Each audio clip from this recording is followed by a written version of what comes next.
As exciting and triumphant the story of Queen Esther is, most biblical scholars agree that Esther's story is not true. Aww. It contains many historical inaccuracies, and of course a lot of it is really improbable. This ancient tale of intrigue is more like a novella, perhaps a telenovela, rather than history, or even a sacred text. But that's totally okay, because who doesn't love a juicy story with an unlikely heroine, a detestable villain, and an easily manipulated king who enjoys the party life a bit too much?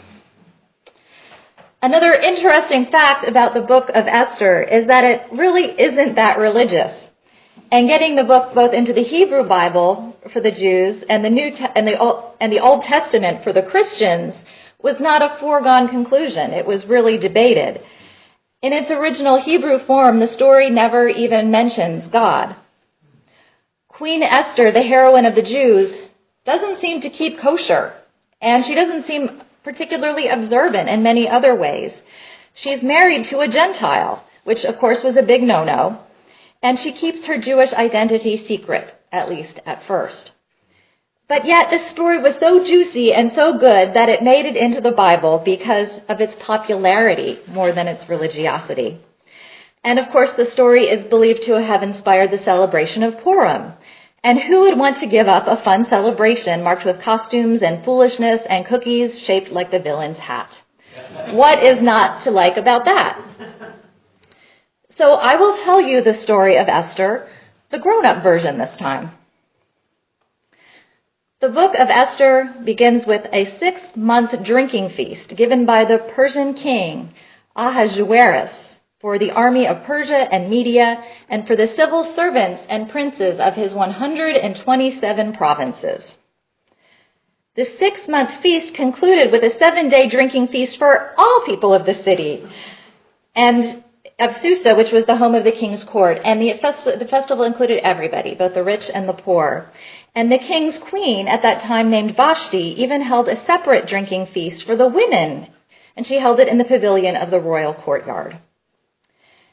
And at this feast, the king gets so thoroughly drunk, and at the prompting of his courtiers, orders his wife, Queen Vashti, to display her beauty before the nobles and populace, wearing only her royal crown. Well, Vashti refuses to do this, and because of her refusal, the king effectively unqueens her.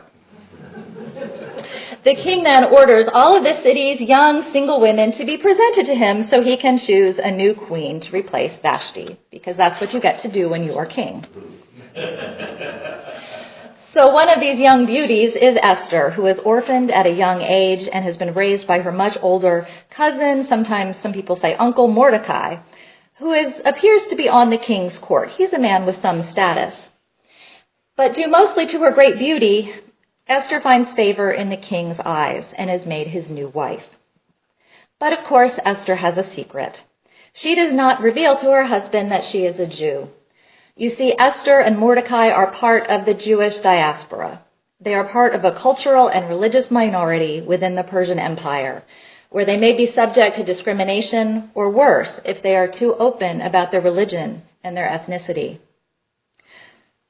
So shortly after Esther becomes queen, her cousin Mordecai discovers an assassination plot against the king by 2 of the people on his court.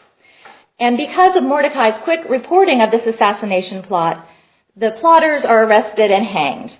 And Mordecai's service to the king isn't told to him directly. It's just recorded in a daily court record, kind of like the congressional record for Persia at the time.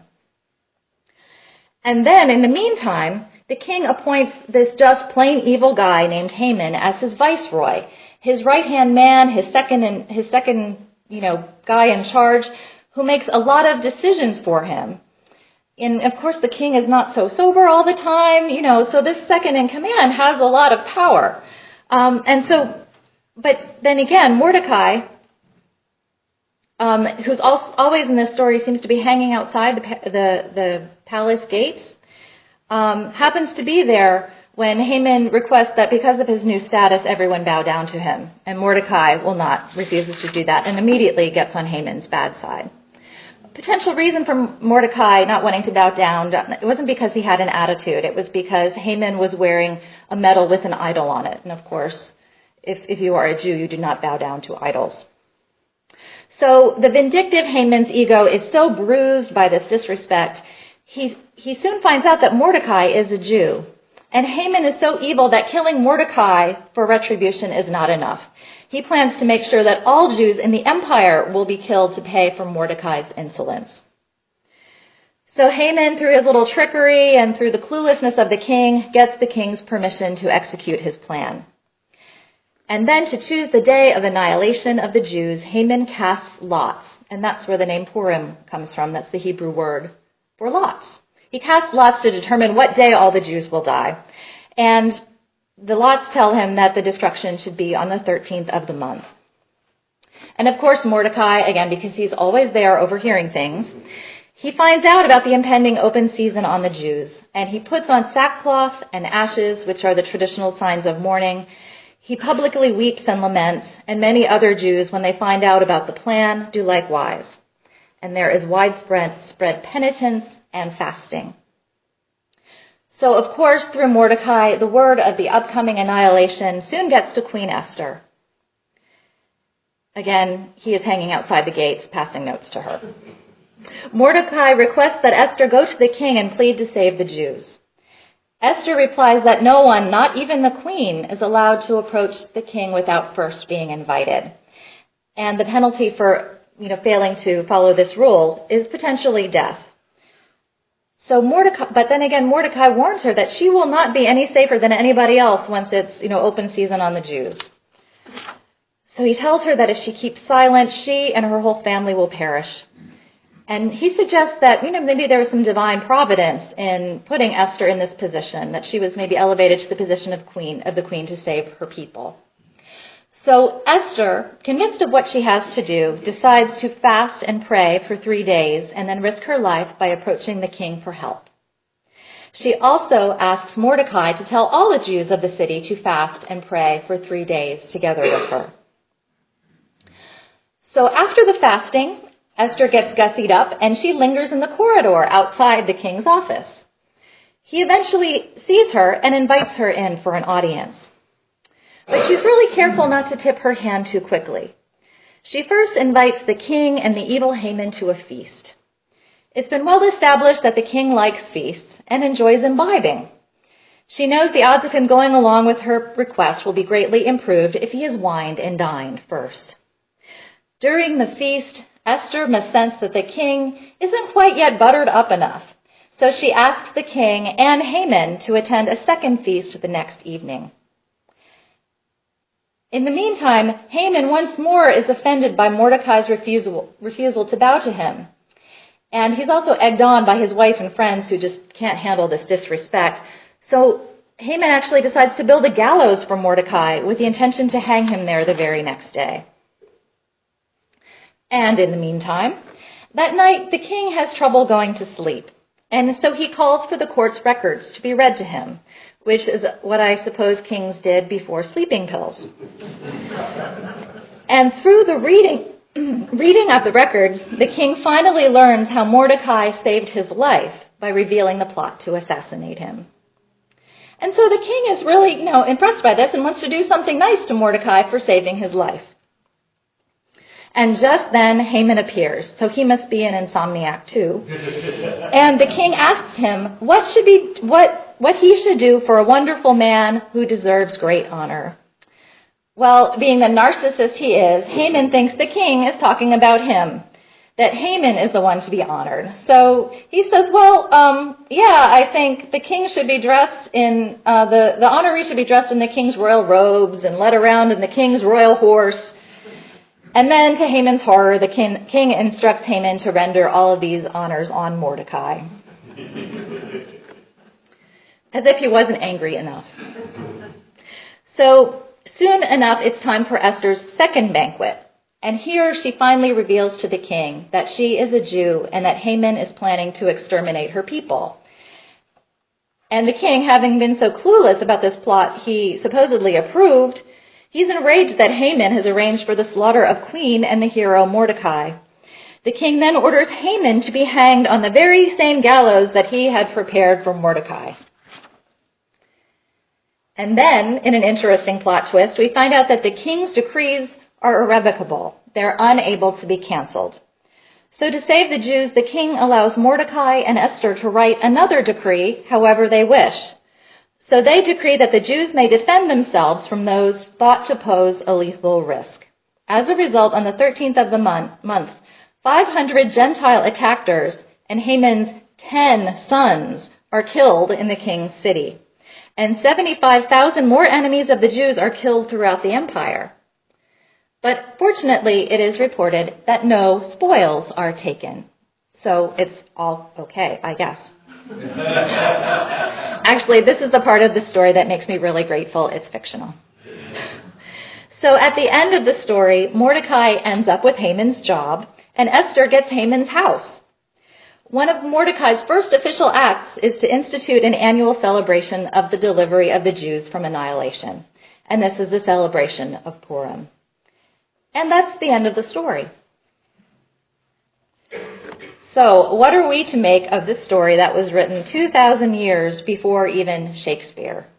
And what did this rather unreligious story that made it into the Bible anyway have to say to Jews who read it when it was first written? The book of Esther represents one of only two books in the Bible, both Old and New Testaments, that are named for women, which makes it very unusual and special. And it's a really ironic and subversive story. Esther was part of a minority ethnic group and a religion that was subject to the whims of the great empire. She was a woman. She was an orphan.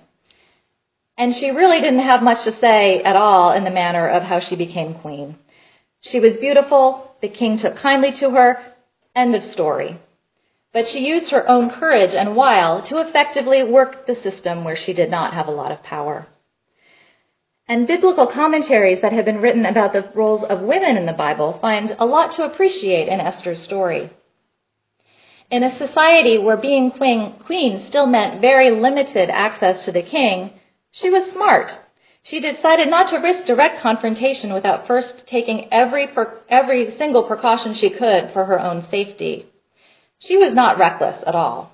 She used her knowledge of the king's character very strategically.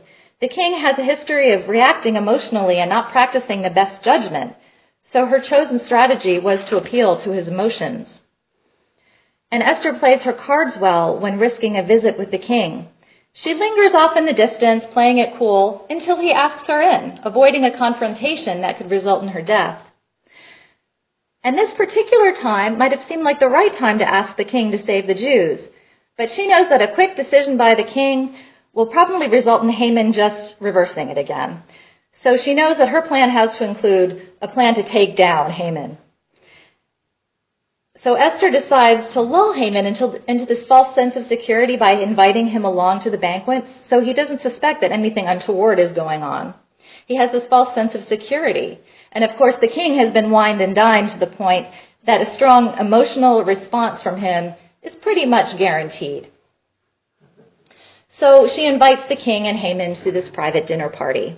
And this places the king in her territory, in the women's quarters, where she can more easily control the situation. And of course, it puts Haman off his guard. Your enemies don't usually invite you to dinner. Her strategy is again successful. The king is further inclined to do her will, and Haman doesn't expect anything sketchy is going on. So by the time the second banquet comes, Esther appeals to the king's emotions and says, "Let my life be given me. That is my petition. And the lives of my people, that is my request." And then, just because that might not have been enough, she argues that the destruction of the Jews would be a great economic loss to the king. So by the end of the story, Esther has won a complete victory. She has received Haman's property from the king and persuaded the king to make Mordecai his viceroy in place of Haman. So Esther and her cousin now control wealth, court appointments, and access to the king. She has risen from a lowly status to the very pinnacle of power in the Persian Empire. And at the very end of the story, Esther and Mordecai override Haman's death decree that leads to the subsequent victory of the Jews and the inauguration of the festival of Purim. Esther and Mordecai act together in the king's name, assuring the complete triumph of the Jews over their enemies. In fact, so complete is this victory that the book of Esther says that many Gentiles even profess to be Jews. What a reversal of fortune. So the result of this story is that the oppressed and the endangered minority becomes the most powerful group in society. And this reversal has been accomplished by human action, ethnic solidarity, and an underlying faith in the providence of God. It's not explicit in the book, but for centuries has been interpreted in that way. So this means that the job got done through the work of God and the actions of Esther, a powerless member of a powerless group. And of course, God is on the side of the underdog.